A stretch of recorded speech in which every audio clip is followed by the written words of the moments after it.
പരിശുദ്ധ പരമദിവ്യകാരുണ്യത്തിന്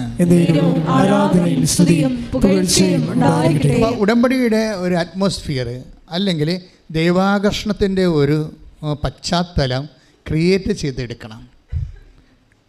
അപ്പോൾ ഇപ്പോൾ ഈ ആമിനായോട് ഡോക്ടർ പറഞ്ഞതെന്താണ്? നീ ഓപ്പറേഷന് റെഡിയായിട്ട് വരിക. കാര്യമില്ല, നിസ്സാര കാര്യമില്ല. ഞങ്ങൾക്ക് 2-3 പ്രാവശ്യം തന്നെ 2-3 ദിവസം തന്നെ ഈ മലവും മുദ്രമൊക്കെ പോകാതിരുന്നപ്പോൾ മയറൊക്കെ വീർത്ത് മനുഷ്യൻ ശ്വാസം മുട്ടുന്ന അവസ്ഥയിലേക്ക് വല്ലാത്ത കണ്ടീഷനായി പോകും. ഓപ്പറേഷൻ അല്ലാതെ സ്കാൻ ചെയ്ത് നോക്കിയിട്ട് വേറെ മാർഗ്ഗമൊന്നും ഇല്ല താനും. പക്ഷേ ഇവരെന്നെ ചെയ്യണത്, ഇവർ ഈ ഇടയ്ക്ക് അതിൻ്റെ ഇടയ്ക്കാണ് ഇവർ യൂട്യൂബിൽ ധ്യാനം കാണുകയും ഇവർ നേരെ ഇവിടെ വന്ന് ഉടമ്പടി ചെയ്യുകയും ചെയ്യും. ഉടമ്പടി ചെയ്ത് കഴിയുമ്പോൾ ഇവർക്ക് ഭയങ്കര അഭിഷേകം കിട്ടും. പിന്നെ അവർ അതിനു വേണ്ടി എല്ലാം ഓരോ കാര്യം ചെയ്യും. കാര്യം ഉടമ്പടി എടുത്ത് പുറത്തിറങ്ങിയപ്പോൾ തന്നെ അവർക്ക് മനസ്സിലായി, അവർ ഹീലായെന്ന് മനസ്സിലായി. അത് ഭയങ്കര സ്പീഡായിരുന്നു. സാധാരണ ഉടമ്പടിയേക്കാൾ കൂടുതൽ സ്പീഡായിരുന്നു ഈ ആമീനയുടെ ഉടമ്പടിക്ക്. അത് നിങ്ങൾ സാക്ഷി വിട്ടിട്ടുണ്ട്, നിങ്ങൾ നോക്കിയാൽ മതി. അപ്പോൾ അവർക്ക് അത്രയും ആശ്വാസം, നിങ്ങൾക്കറിയാമല്ല, ഈ ഒരു വിഷയത്തിൽ ആശ്വാസം പ്രാപിക്കുക എന്ന് വെച്ച് കഴിഞ്ഞാൽ ഒരു വല്ലാത്ത ആശ്വാസമാണ്. അത് അനുഭവിച്ചാൽ മാത്രമേ മനുഷ്യനെ അറിയാൻ പറ്റത്തുള്ളത്. അത്രയും ഇതായി. പക്ഷേ അതിനുശേഷം ഇവരെന്താ ചെയ്യണമെന്ന് വെച്ച് കഴിഞ്ഞാൽ, ഇവർ ചെയ്യണത്, ഇവർ പത്രമെല്ലാം ആൾക്കാർക്ക് കൊടുക്കും. അവിടെ തുണിക്കടയിലാണ് അവർക്ക് തുണിക്കടയാണ് ഉള്ളത്. ആ തുണിക്കട എന്നുകൊണ്ട് അവർ പറയുന്ന വാക്കുകളൊക്കെ രസമാണ്. ഞാൻ മാതാവിനെക്കുറിച്ച് പറഞ്ഞ് മനസ്സിലാക്കി പഠിപ്പിച്ചിട്ടാണ് പത്രം കൊടുക്കണമെന്ന് എന്നാണ് അവർ പറഞ്ഞിരിക്കണേ. അപ്പോൾ നിങ്ങൾ ചിന്തിക്കണം, നിങ്ങളിത് എങ്ങനെ പത്രം കൊടുക്കണമെന്ന്. കത്തോലിക്കൻ്റെ കാര്യം പോക്കാണ്. എന്താ കാര്യം? അവൻ ചില ആൾക്കാർ സാരിയുടെ അകത്ത് കൊണ്ടുപോയി കക്ഷത്ത് പത്രം വെച്ച് സാരിയിട്ട് മൂടിക്കൊണ്ട് കുമ്പസാരക്കൊണ്ട് അവിടെ നിൽക്കും. എന്നിട്ട് ആൾക്കാർ പോകാൻ വേണ്ടി അങ്ങോട്ട് ഇങ്ങോട്ട് നോക്കും. ആളില്ലെന്ന് കാണുമ്പോൾ കുമ്പസാരക്കൊണ്ട് അടി വെച്ച് ഓടിക്കണം. ഇങ്ങനെയുള്ള പെരിച്ചാഴികൾ ഉടമ്പടി എടുത്തിട്ടുണ്ട്. അവർക്കൊക്കെ ഈ സാക്ഷിയോട് നാണക്കേടാണ് ശരിക്കും പറഞ്ഞാൽ. അവരിവിടെ നിൽക്കുന്നു, ഈ സഹോദരി ഇവിടെ നിൽക്കുന്നു, വ്യത്യാസം ഉണ്ടാവും. ഇതിൻ്റെ അകത്ത് വിഷയം എന്നത്, അതായത് അവർ ഉടമ്പടി അവർ ഓപ്പറേഷന് വേണ്ടി ഒരുങ്ങുകയാണ്. അതാണ് സംഭവം. ഡോക്ടർ പറഞ്ഞത് എന്താണ്? ഓപ്പറേഷന് വേണ്ടി ഒരുങ്ങിയിട്ട് വരാൻ പറയും. ഇവർ ഓപ്പറേഷന് വേണ്ടി ഒരുങ്ങുക. അവരൊരുങ്ങേണ്ട രീതി ഇതാണെന്നേ ഉള്ളൂ. അവർ പറയും, എൻ്റെ കടയിലൊക്കെ പാവപ്പെട്ടവർ വരും തുണിയൊക്കെ എടുക്കാൻ. അപ്പോൾ ഞാൻ തുണിയൊക്കെ അവർക്ക് ഫ്രീ ആയിട്ട് കൊടുക്കും. അപ്പോൾ എന്ത് സുന്ദരമായിട്ടാണ് ആ കാരുണ്യപ്രവൃത്തി ചെയ്യണത്, എന്ത് സുന്ദരമായിട്ടാണ് കാരുണ്യപ്രവൃത്തി ചെയ്യണത്. ഉടമ്പടി ഒരു ജീവിതത്തെ അങ്ങോട്ട് മാറ്റുകയാണ്. മനുഷ്യ നന്മയ്ക്കായിട്ട് പ്രത്യേകം അഭിഷേകം ചെയ്യണം. കൈയിട്ടിച്ച് കർത്താൻ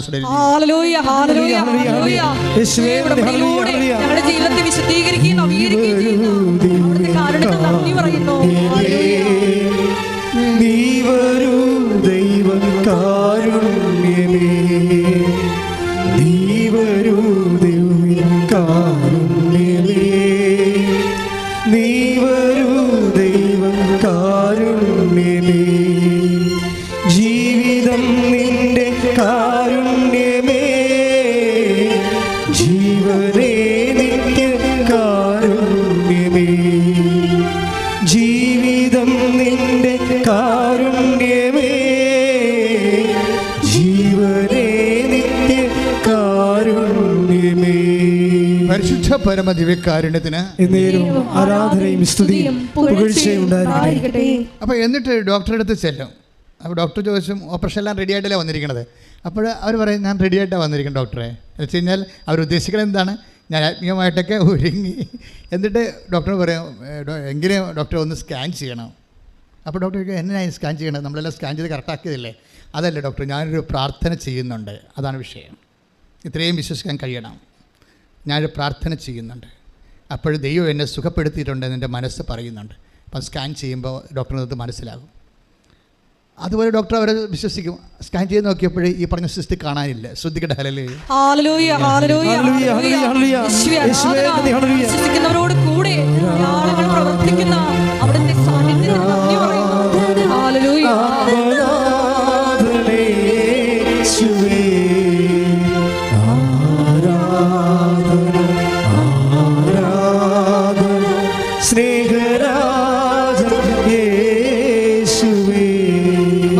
ഡോക്ടർ കുടൽ ചുരുങ്ങുമ്പോഴാണല്ലോ ഇതുപോലെ കോൺസ്റ്റിപ്പേഷനൊക്കെ ഉണ്ടാകുന്നത്.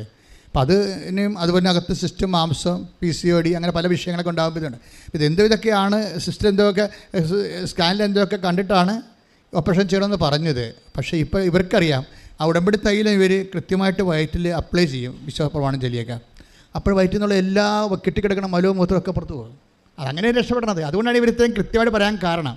എൻ്റെ മക്കളെ, എൻ്റെ വിഷയം എന്ന് പറയുന്നത്, എനിക്ക് നിങ്ങളെ ഒത്തിരി പേര് ഉടമ്പടി ചെയ്യുമ്പോൾ എനിക്ക് ഉത്കണ്ഠയാണ് വരണത്.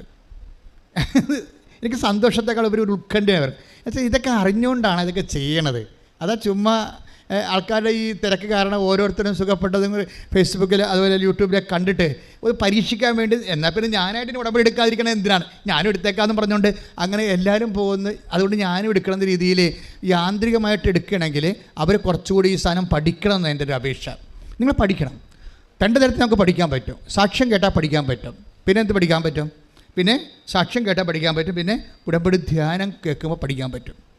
പവന്മാരുടെ 24 ക്യാരറ്റിൻ്റെ സാക്ഷ്യങ്ങളുണ്ട്. ഈ അമിന സാക്ഷ്യങ്ങളൊക്കെ ഒരു 20-22 ക്യാരറ്റൊക്കെയാണത് സാക്ഷ്യം.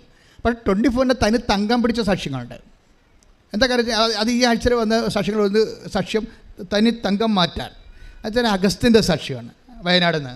അത് സാക്ഷ്യം കണ്ട ഈ മനുഷ്യന് ഉടമ്പടി എടുത്ത് ഒരു 3 ദിവസം കഴിഞ്ഞപ്പോൾ തന്നെ ഈ മനുഷ്യൻ അറസ്റ്റിലായി, ജയിലിലായി അയാൾ. അപ്പോൾ നോക്കിയാൽ ഉടമ്പടി എടുക്കണത് എന്തിനാണ്? എല്ലാത്തിനും രക്ഷപ്പെടാനല്ല നമ്മൾ ഉടമ്പടി എടുക്കണത്. പക്ഷേ ഉടമ്പടി എടുക്കുക ഈ മനുഷ്യൻ, പോലീസ് വന്ന് ഇയാളെ ആരോ കൊടുത്ത കേസിൽ ഇയാളെ അറസ്റ്റ് ചെയ്തിട്ട് ജാമ്യം പോലും കിട്ടാത്ത അറസ്റ്റാണ്. അയാൾ ജയിലിലായി. ജയിലിലാവുമ്പോൾ ഈ അഗസ്റ്റിൻ ചെയ്യേണ്ട കാര്യങ്ങളുണ്ട്. അതാണ് നമ്മൾ തനി തങ്കം എന്ന് പറയുന്നത്. ഇപ്പോൾ നമ്മൾ പ്രതീക്ഷയുടെ ഉടമ്പടിയുടെ റേഞ്ച് ഇപ്പോൾ നമുക്ക് കറക്റ്റ് കാൽക്കുലേഷൻ ചെയ്യാൻ പറ്റണില്ല. കാര്യം സാക്ഷ്യങ്ങളുടെ നിലവാരം അങ്ങനെ പോകണം. അഗസ്റ്റിൻ എന്നിട്ട് എന്താ ചെയ്യണത്? ഇയാളെ അറസ്റ്റ് ചെയ്ത് കൊണ്ടുപോകുമ്പോൾ 3 സാധനം ഇയാളെ കൂടെ കൊണ്ടുപോകും ജയിലിൽ. എന്തൊക്കെയാണ്? ഉടമ്പടി കാശുരൂപ, പിന്നെ എന്താണ് ഉടമ്പടി ബുക്ക്, പ്രാർത്ഥനാ ബുക്ക്, പിന്നെ എന്താണ് ഉടമ്പടി പത്രം. ഈ 3 കൊണ്ടാണ് ജയിലിൽ പോണത്. ഈ ജയിലിൽ പോകുമ്പോൾ സൂപ്പറണ്ട് അവിടെ പിടിച്ചു വെക്കും. ഈ ഇതൊന്നും ജയിലിൽ കയറ്റാൻ പറ്റത്തില്ല. പത്തിയാണല്ലേ, അവസാനം ഇവിടം വരെ എത്തിയല്ല, അയാളെ കളിയാക്കും. നിങ്ങളുടെ 10 കൂടുതലാണല്ലേ, അങ്ങനെ ഇവിടെ എത്തിയെന്ന് വിളിച്ച് കളിയാക്കും. 10 അവസാനം ജയിലിലാണല്ലോ എത്തിയിരിക്കണത്. പക്ഷേ അതൊന്നുമില്ല സാറേ, ഞാൻ ഇവിടുന്ന് പോകുമെന്ന് പറയും. അത് വേറെ ലെവലാണ്. കാര്യം അഗസ്റ്റിന് ഉള്ളിൽ പരിശുദ്ധാത്മ പറയുന്നുണ്ട്.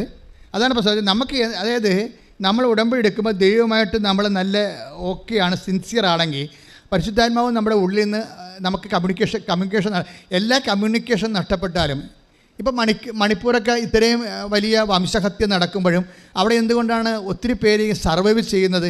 ഇപ്പോഴും അവർ ആ കുഞ്ഞുങ്ങളെ വരെ ഹല്ലേലൂയ പാടുന്നില്ലേ? 144 ശവപ്പെട്ടിയാണ് നിരത്തി വെച്ചിരിക്കുന്നത് മണിപ്പൂരിലെ. ഈ ജനാധിപത്യ രാജ്യം ഇത് കാണണം, ലോകം ഇത് കാണുന്നുണ്ട്. എങ്ങനെയൊക്കെ നമ്മൾ ജനാധിപത്യത്തെ വെള്ളപ്പൂശാൻ നോക്കിയാലും ലോകം ഇത് കാണുന്നുണ്ട്. അപ്പോൾ ഇങ്ങനെ ഒത്തിരി കാലം ഇങ്ങനെ ജനാധിപത്യം ആണെന്നും പറഞ്ഞ് നമുക്കിതുപോലെ തുടരാൻ പറ്റത്തില്ലെന്നുള്ള ഉറപ്പായ കാര്യമാണ്. പക്ഷേ ഇത് അതിനേക്കാൾ വലിയ കാഴ്ച അവശേഷിക്കുന്നവൻ്റെ ആത്മധൈര്യത്തോടെ അവൻ പാടുന്ന ഹല്ലേലൂയ ഗീതങ്ങളാണ്. സ്തുതിക്കട്ടെ ഹല്ലേലൂയ. പ്രതിസന്ധി ഘട്ടങ്ങളിൽ വിശ്വാസം പ്രഖ്യാപിക്കാനുള്ള വലിയ കൃപ ഞങ്ങൾക്ക് ഓരോരുത്തർക്കും പ്രദാനം ചെയ്യണമേ.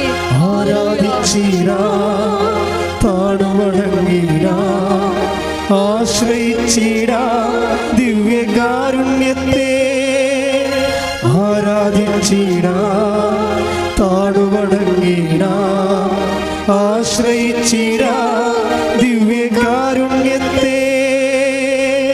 പരിശുദ്ധ പരമ ദിവ്യകാരുണ്യത്തിന് ആരാധനയും സ്തുതിയും പുകഴ്ചയും ഉണ്ടായിരിക്കട്ടെ. അപ്പോൾ ഈ അഗസ്റ്റിന് സൂപ്രണ്ട് കൃപാസനം പത്രം കൊടുക്കത്തില്ല, കാശുരം കൊടുക്കത്തില്ല, അതുപോലെ തന്നെ പാത്രാപുസ്തകം കൊടുക്കത്തില്ല.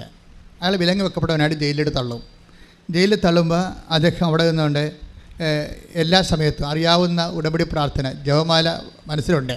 അതുകൊണ്ട് ജപമാല പ്രാർത്ഥിക്കും. അപ്പോൾ കുറേ ഒരു ക്രിസ്ത്യൻ തടവുകാരനുണ്ട്, ബാക്കിയെല്ലാം മുസ്ലിംസാണ് ഈ ജയിലിൽ.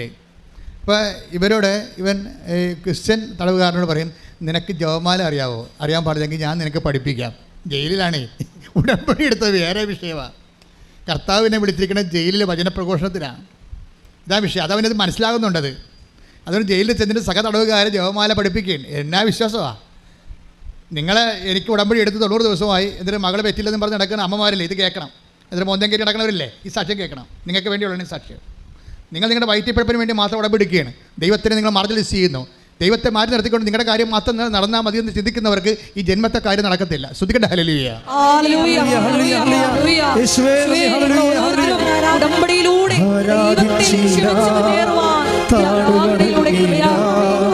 ആശ്രയിച്ചിടാ ദിവ്യകാരുണ്യത്തെ, ആരാധിച്ചിടാ താണുവണങ്ങിടാ, ആശ്രയിച്ചിടാ ദിവ്യകാരുണ്യത്തെ.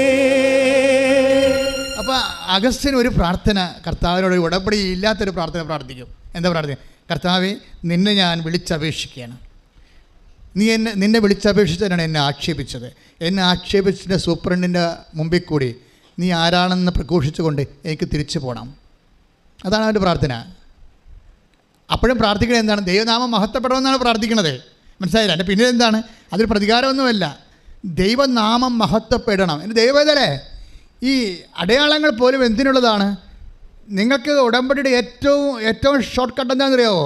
നിങ്ങൾ നിങ്ങളുടെ വിഷയങ്ങളുടെ മേലെല്ലാം ദൈവനാമം മഹത്വപ്പെടണമെന്ന് പ്രാർത്ഥിച്ചാൽ മതി. ദൈവനാമം പെടണമെന്ന് പ്രാർത്ഥിച്ച് നിങ്ങൾ ആ പ്രാർത്ഥന ദൈവം ഏറ്റെടുത്താൽ ആ സെക്കൻഡിന് മിന്നൽ പോലെ അടയാളം വരും. അതറിയണമെങ്കിൽ നമ്മുടെ യോഹന്നാന്റെ സുവിശേഷം 2:11 വായിച്ച് ശ്രദ്ധിക്കട്ടെ. ഹല്ലേലൂയ ഹല്ലേലൂയ ഹല്ലേലൂയ ഹല്ലേലൂയ ഹല്ലേലൂയ യേശുവേ നന്ദി. ഹല്ലേലൂയ.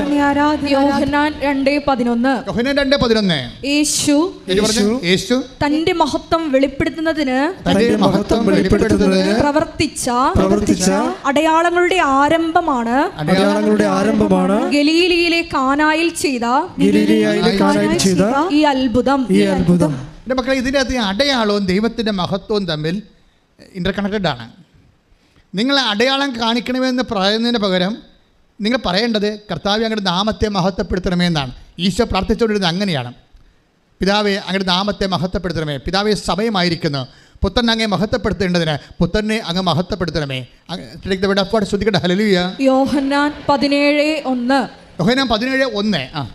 ഇത്രയും പറഞ്ഞതിന് ശേഷം യേശു സ്വർഗത്തിലേക്ക് കണ്ണുകളുയർത്തി പ്രാർത്ഥിച്ചു. പിതാവേ, സമയമായിരിക്കുന്നു. പുത്രൻ അവിടുത്തെ മഹത്വപ്പെടുത്തേണ്ടതിന് പുത്രനെ അങ്ങ് മഹത്വപ്പെടുത്തണമേ. അതെ, പുത്രനെ അങ്ങ് മഹത്വപ്പെടുത്തണമേ എന്ന് ചോദിച്ചാൽ സുവിശേഷ ഭാഷയിൽ അടയാളങ്ങൾ കാണിക്കണമേ എന്ന് എൻ്റെ അർത്ഥം. മനസ്സിലായില്ലേ? കാര്യം മഹത്വവും അടയാളവും തമ്മിലാണ് ബന്ധപ്പെട്ടിരിക്കുന്നത്. ദൈവം മഹത്വപ്പെട്ട ഉടനെ അടയാളം കണ്ടിരിക്കും.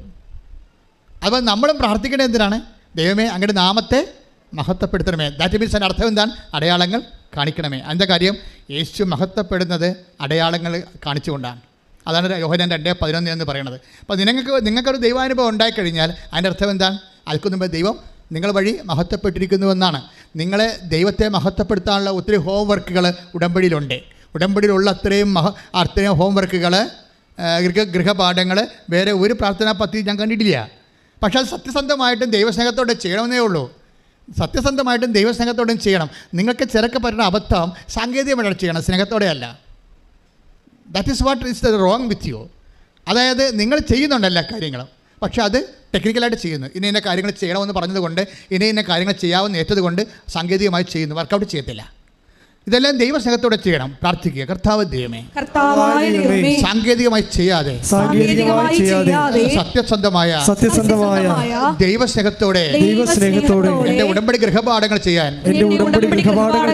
എന്നെ പ്രത്യേകമായി അഭിഷേകം ചെയ്യണമേ. ഹല്ലേലൂയ ഹല്ലേലൂയ ഹല്ലേലൂയ യേശുവേ സ്തുതി. ഹല്ലേലൂയ ഹല്ലേലൂയ ഹല്ലേലൂയ ഹല്ലേലൂയ ഹല്ലേലൂയ ആരാധിച്ചിടാം, താണുവണങ്ങിടാം, ആശ്രയിച്ചിടാം ദിവ്യകാരുണ്യത്തെ. ആരാധിച്ചിടാം, താണുവണങ്ങിടാം, ആശ്രയിച്ചിടാം ദിവ്യകാരുണ്യത്തെ. ദിവ്യകാരുണ്യത്തിൻ മുൻപിൽ മാറാത്ത ദുഃഖങ്ങളില്ല. ദിവ്യകാരുണ്യത്തിൻ മുൻപിൽ തീരാത്ത ദുരിതങ്ങളില്ല. ദിവ്യകാരുണ്യത്തിൻ മുൻപിൽ ഉണങ്ങാത്ത മുറിവുകളില്ല. ദിവ്യകാരുണ്യത്തിൻ മുൻപിൽ തോരാത്ത കണ്ണുനീരില്ല. ആരാധിച്ചിടാം, താണുവണങ്ങിടാം, ആശ്രയിച്ചിടാം ദിവ്യകാരുണ്യത്തെ. ഉറക്കെ പാടാം. ആരാധിച്ചിടാം, താണുവണങ്ങിടാം, ആശ്രയിച്ചിടാം